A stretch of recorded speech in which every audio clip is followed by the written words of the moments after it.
Takk fyrir að bjóða mér að tala og ég á voðalega erfitt með að standa hérna, ég skal lofa ég að fara ekki langt. Það er svo margt sem ég vil segja ykkur þetta hér. Þetta er nefnilega innra eyra og þetta er afsteypa af innra eyranu og þrívídar módel sem við gerum í samstarfi við Pálo og hans menn á heilbrigðisverkfræðisviðinu í Háskólanum í Reykjavík. Og ég ætla ekki að tala kuðunginn eða heyrnarhlutann. Ég ætla að segja ykkur frá jafnvægishlutann. Því að þetta er ævintýralegt líffæri. Þetta er alveg ótrúlegt líffæri og það er í rauninni voðalega fáir sem vita bara í dag hvað það gerir. Við verðum nefnilega aldrei vör við það. Það er alltaf að vinna. Þegar við stöndum, þegar við sitjum, þegar við sofum, það er alltaf að senda upplýsingar inn til miðtaugakerfisins. Stöðugt upplýsingar það hver staða okkar sé, hvernig hreyfingin er og hvernig afstæðan er í þrívíða rúminu. Það er ekki fyrir þetta bilar. Það er ekki fyrir þetta bilar sem við lendum í. Þá svima og við erum útsett fyrir jafnvægistruflunum og jafnvel því að við séum að detta.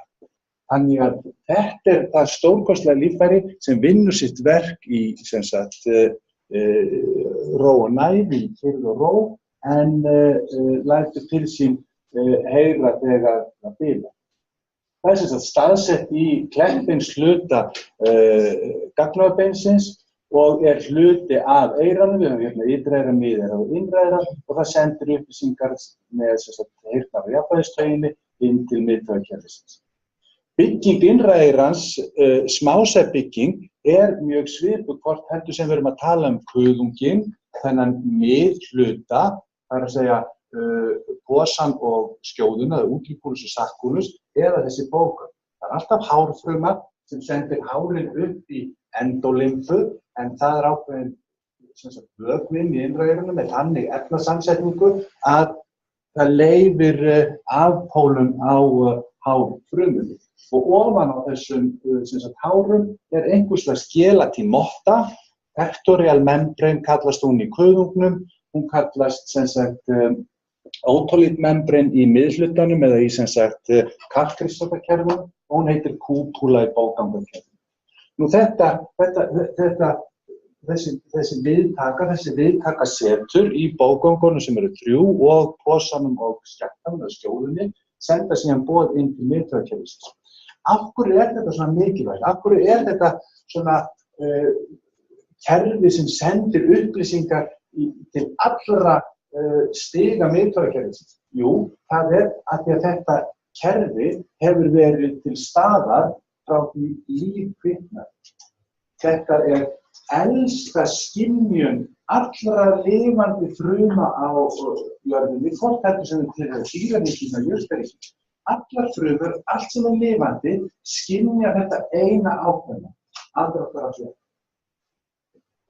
Það er engar upplýsingar, augum, ekki að tala það, sársaukaskyn, hitaskyn, ekkert af skyn upplifunum sem við erum útsett fyrir ná inn á jafn marg svæði og skyn miðtaugakerfisins. Og hér erum við að sjá sem sagt fyrstu gráðu taugarnar sem eru að koma frá þessum jafnvægisviðtækjum, þau eru hérna úti í innra eyranu og eru að koma inn í heilastofninn. Þetta eru einu upplýsingarnar sem fara beina leið án milliliðs til litla heilans. Það er engin sínapsa skipti sem sagt hér í vestibúlarkjarnanum, heldur fara brautina beint inn. Og svo eins og við þekkjum, þær fara inn í vestibúlarkjarnan og þar fara þær upp og tengjast kjörnum sem sagt þeirra vöðva sem hreyfa augum, því að bóggangakerfið er í rauninni notað til að stilla af augum þegar við erum að hreyfa okkur, þannig að þau hoppa ekki til. Og svo fara mikilvægir þræðir niður til allra vöðva í útlimunum til þess að halda þessar uppbreyttu stöðu og leyfa okkur að vinna gegn sem sagt aðdráttarafli í aðra svo við dettum eftir. En þetta er mikilvægt og full ástæða til að skoða því að þetta gefur grunninn að ákveðnum vestibúlar viðbragðsbogum sem við köllum vestibular spinal reflex sem fer niður til þessara vöðva sem ég var að segja ykkur frá. En það eru líka þessir vestibular ocular reflexin sem stjórnar auguna sem ég sagði ykkur frá og líka vestibular colic reflexin sem tengist hálsvöðvum. En það sem áhugavert í dag og við erum að opna augun okkar fyrir enn frekar, það eru þessi tengsl upp í heila börn. Það að segja að jafnvægis upplýsingar eiga sér kortikal representasjón. Það fyrst og fremst hérna í insúlinu en líka hérna í gagnugablaðinu eða temporal lobe. Og hvaða mikilvægu upplýsingar eða atriði snerta þetta? Jú, það að við erum að koma okkur upp jafnvægis upplýsingar. Við erum að læra, við erum að geyma hreyfimynstri, við erum að geyma þessi atriði þegar við erum næstum því runnin á hálkunni, hvernig við bregðumst við og annars við. Og það þetta sem ábúðslega miklu sem áhugavert í dag, að því við viljum gjarnan læra það hvernig fólk aðlagast truflun.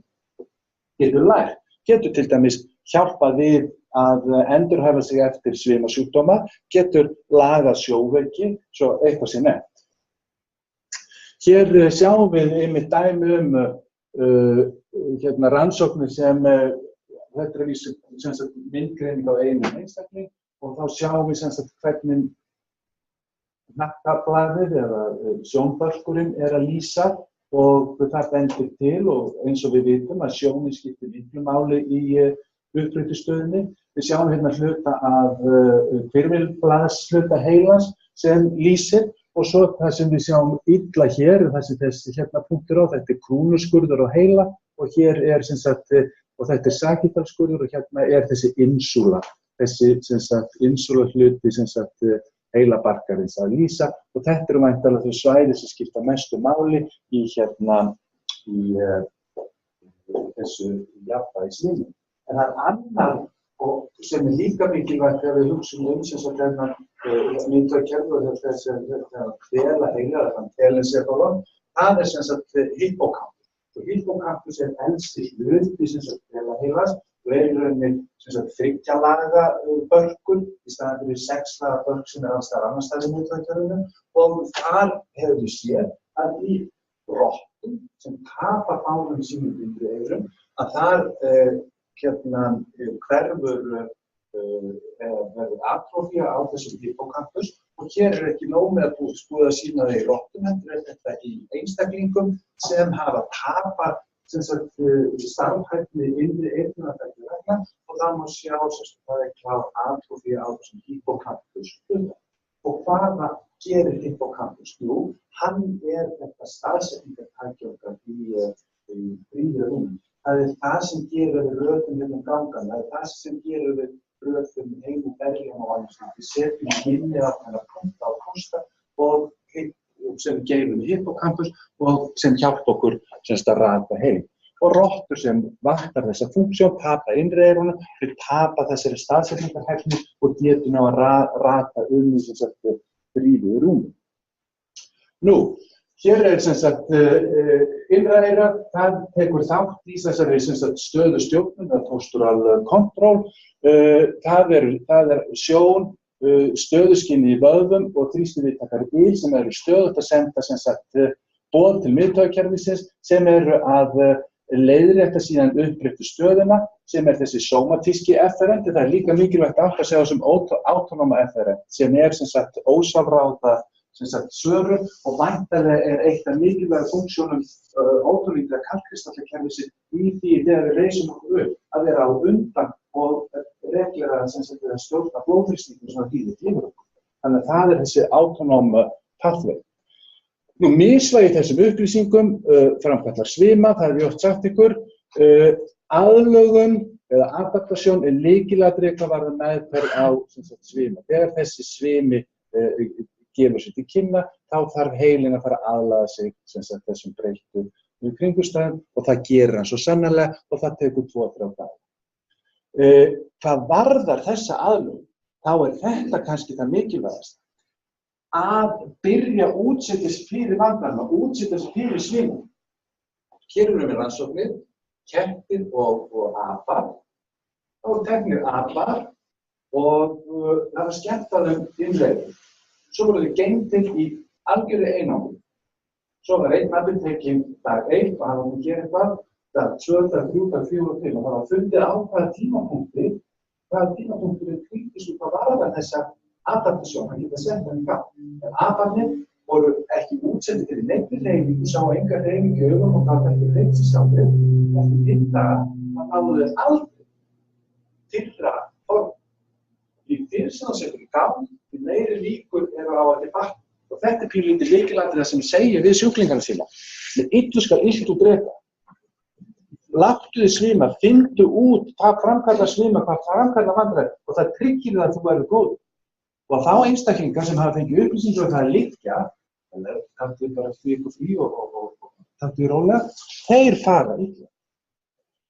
Þetta er rannsóknarferlið okkar og við ætla að kynna fyrir ykkur núna 3 rannsóknir sem við höfum verið að gera. Það sem við erum að kanna þetta kerfi stöðustjórnunar, þessa uppréttu stöðu og við erum að mæla það á þessari kraftplötu sem er þetta recorded body sway. Við erum að trufla uppréttu stöðum að því að gefa víbrasjón á kálfavöðvana.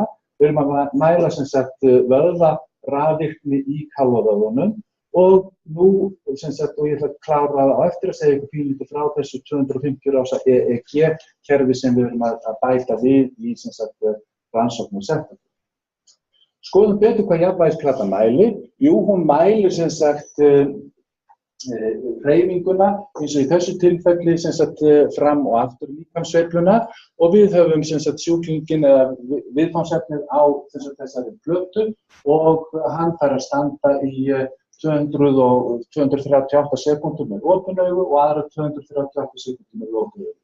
Í upphafi fyrstu sirka 30 sekúndurnar þá gerist ekki, þá stendur hann bara á en síðan byrjar þetta víbrasjónin hérna á kálfanum og sú víbrasjón, hún truflar proprioceptionina og viðkomandi þeirra sveiflast til. Hratt fara þessar upplýsingar upp til heilans og upp í heilabörkin, upp í framheilablöðin og við þurfum að reyna að læra. Við þurfum að standa og passa okkur að detta ekki og heilin þeirra reyna að vinna í að koma í veg fyrir þetta. Þetta sjáum við að það er línulegt farið, það er hægt og rólega minnkum þessa líkamssveiflu eftir því sem fjær líður upphafspunkti efningar. Og við könnum þannig upphafsáhrifin af þessari víbrasjón og við metum síðan aðlögunina og við skoðum hana á þessum 4 tímabilum sem við skiptum heildartrufluninni upp í. Fyrsta rannsóknin fengum við birta í eða við höfum fengið náttúrulega fleiri rannsóknir birtar en svona fyrsta stóra rannsóknin í hópi rannsóknar þar sem vorum að skoða börn og sérstaklega að þau eru eða kannski ekki þroska í rauninni þessa jafnvægiskins. Þá var það í experimental brain research 2015 og þá var það decreased postural control in adolescents for with extremely low birth weight. Við fórum að skoða börn sem voru fædd undir 1000 grömmum. Og maður berum við saman við fullburða börn. Og það kom í ljós í þessari rannsókn okkar að börn sem eru fæðast mjög létt og eru lengi í súrefniskössum og inn á vökudeildum og þau hafa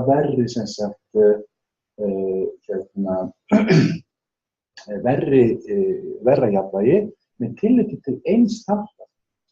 Þegar við skoðum fram- og aftursveifluna með lokuð augu, þá er ekkert svo stórkostlegur munur á líkamssveiflunni og aðlögunarhæfninni hjá fullburða og fyrirburum sem voru sérstaklega létt. En þegar við fórum að skoða þetta með augum opin, þá kom í ljós marktækur og mikill munur á milli fullburða og fyrirburana. Og við drógum þá ályktun á þessu að fyrirburarnir, þeir eru ekki að nota augun. Þeir nota augun eins vel og af hverju getur það verið? Jú, í þessum fylgiska tíma þegar þau eru inn á vökudeildinni, þá liggja þau í kassa. Þau liggja í kassa og kassin hreyfir sig. En það er gríðarlega mikil hreyfing, hjúkrunarfræðingar, læknar, ljósmæður, foreldrar, gestir, það allt mikil teyming í kassan en allt hreyfist. Svo það bara með kassan í CT, hvað gert? Það breytir kassan og hann ítt af stað. Þá upplifir það líflega hreyfingu, en séu það. Þannig að það þetta misvægi á þessum tíma sem hugsanlega geti verið að leiða til þessara vandræða. Næsta greinin, þá fórum við að skoða áhrif þess að hafa fengið heilahimnubólgu og á barnsaldri á jafnvægi þegar þú varst eldri. Og þá kom í ljós börn sem fengið það heilahimnubólgu og þetta var í aðeins stærra blaði, þetta á Swan, því að það sem gerist það oft sem að skrifa þetta. Það eitt gott blað samþykkt í aðra fræðina og þú getur vitnað í það. Þá segir ég mest okkar fyrst þeir gera þá getur við stjækla. Og þeir börn sem fengið það heilahimnubólgu eru með skert jafnvægi, með truflun á stöðustjórnina og börn sem fengið það heilahimnubólgu aðlagast truflunin en viðmiðunarhópur.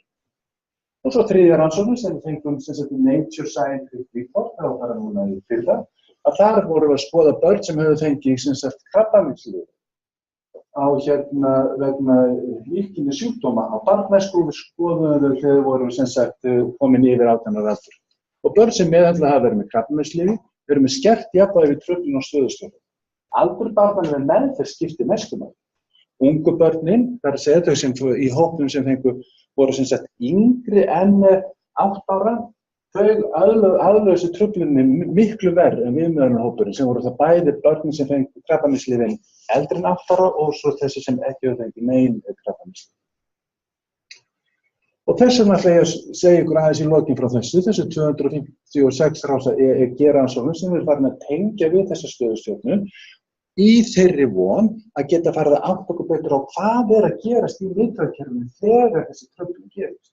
Og þetta er tiltölulega nýtt.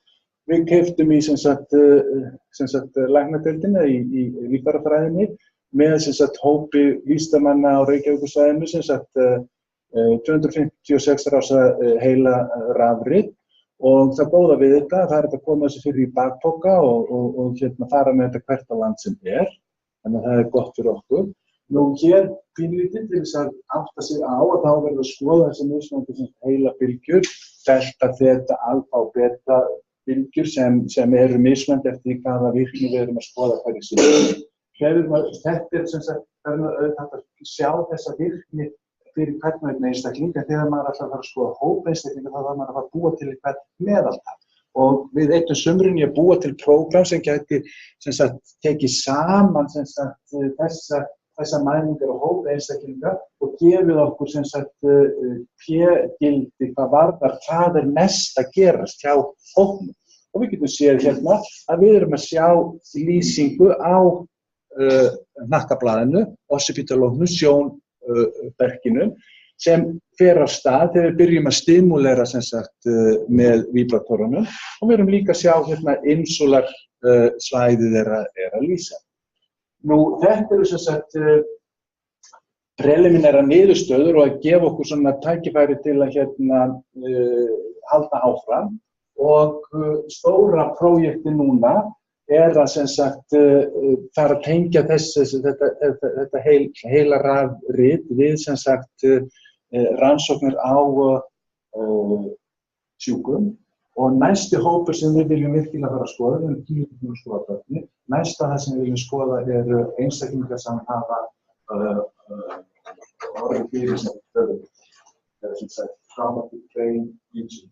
Það er áhugaverður hópur því að við erum skipt í þrennt. Mild, moderate og severe. Mild, þá hafa rótuna tíðum, þeir hafa rótast mist meðvitund bara innan 20-30 mínútna. Þau eru með amnesíu á atburðum undir 25 tímum og Glasgow Coma Scale og þeir eru þau eru hlýtt affektsöðu. Þetta er hópur sem er mest langtíma fyrir með langtíma þreytu, við kannum ekki svíma og gefast. Og þetta vonandi verður hægt að varpa ljósi á hluta af þeirra vanda og truflun með þessum aðferðum, með þessari aðferð.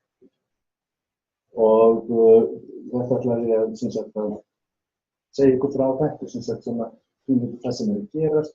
Það eru þessar internefrónur í heilanum sem fara af stað við áföllin, kvikna og kýra og hvar þær eru, hvernig þær gera þetta, á hve langur tíma, það áhuga.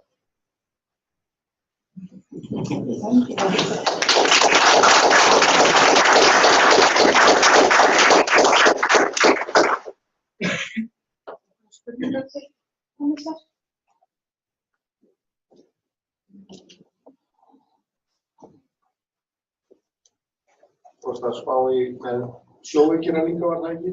Jú. Hafið þið sett þetta á fólk sem sjóveik? Nei, en við sem sagt í rauninni það fyrsta að við viljum með þessu vildum við í rauninni bara sjá að það fá víbrasjónarkáfana og það að sveiflast skilar það sér upp í rafinu og það að gera það.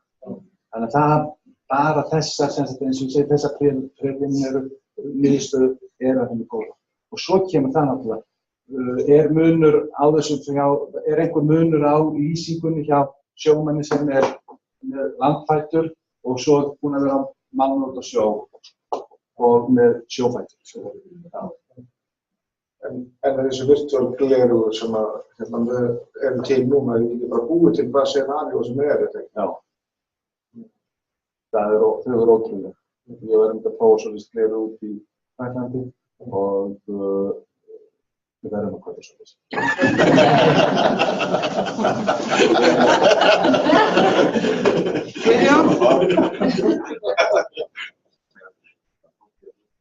Fótastúdíu, það sem ég var að það var margir hópar, þeir eru svona margt í huga núna sem ég gæti litið á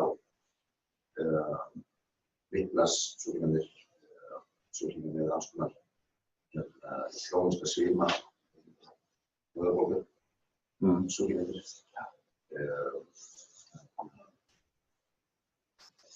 gámasjúklingar eins og það er svo margir hópar sem eru með vandræði með út af prófsvíslega. Og sem við vitum skiptum raunverulega frektir mikilvægt og hvernig maður stilla tilbaka. Hafið þið fyrir ykkur að fara út í það að skoða hvaða meðal við getum notað til þess að snúa þetta við? Nei, í rauninni meðal í skilningum pillur eða mixtúra, það nokkurn veginn óraunhæft að ætla það. En með því að geta kortlagt börkin, þá hugsanlega hægt að sjá hvort að það sé einhver prótein sem kviknar, einhver flýtiprótein eða örvunarprótein á að kveikja á internefrónunum eða beinlínis það að skrattara sníða sem sagt á endurhæfinguna á orkunum. Skrattarasniðinguna út frá því hvaða viðbrögð það fáið ef þú sagt að það kontroll eða sensorkontroll eða blöðarkontroll ef það biofeedback einstaklinga inn við svima. Það vandamálið það getur kannski hjálpa að fást við það sem. Nákvæmlega, eins og til dæmis með fyrirburðarna. Þar myndi man ekki detta í hug að ætla sér að vera með einhverja sjónræna hæfingu þar. Það þyrfti mikið frekar að stíla inn á somatíska skynið í ylinn eða stöðuskynið í vöðvum. Og því að geta skrattarasniða svo raunverulega að halda þetta á þeim sem eins og svo vitlass. Já, og vitlassinn í rauninni þegar maður bara einstaklingur 1,80, ef hann dettur, rennur á svell og dettur, þá hraði höfuðsins kominn í 15 km/klukkustund þegar hann skellur í jörðina og það svona 3-4 G sem hann útsettur fyrir. Þannig að þetta í rauninni, þetta orka, Ein östu. Þessi ringkúmsum kassar sem fyrir ungabörsum, það bara hangandi í loftinu? Nákvæmlega hangandi í loftinu, algjörlega ekki að breiða yfir þegar að keyra þá. Alls konar svona hlutir nákvæmlega hægt að, og þessi hreyfing þannig að þegar, takmarka þá frekar umganginn þannig að þegar hreyfingin er á kassanum að þá stendur einhver við hliðina, skilur kjurr. Þannig að þetta sé ekki sem sagt þessi svakalegu kontrastar í sem sagt sjáanlegri hreyfingu og skynjaðri hreyfingu í gegnum það. Líka það að fyrir sem kemur bara í fangja móðunni, það til að leysa svo mörg. Heldur betur. Þeir eru östutt, svo heldur það. Það er við að gamla húsina, þetta er náttúrulega eina ljöfi. Það er hvernig með svíni. Þetta var þá fjörleik fólk og fölta lífum og þetta og það er að rannsaka og sveimanum og svona og tekna myndir af það og það er kannski eina út af því smáaður sem komið í heila. Lífið það eitthvað svimla, svo er þetta ekki það. Það er eitthvað svimla að gera, smáaður auðvitað í heila. Í sjálfu sér ekki, en það gæti verið að þar sérstu bara þessi heilin þarna sem þetta miðjuapparat, þessi reiknivél til þess að stjórna þessu öllu, að bara almennt skert reiknigeta dregur úr hraðanum á að eitthvað skynjað viðbragð leiðir til svars í. Og það og í myndinni sem ég sýndi ykkur hérna með stöðustjórna, á öllum stigum, minnkað vöðvamassi, beinþyngdin, bólgnir liðir, truflulegin á taugum, minnkar hárfrumur í hausnum, minkur reiknigeta í heilanum, á öllum sviðunum er þessum eldri einstaklingum fyrirbæri skert. Takk hérlega fyrir þetta, Hannes.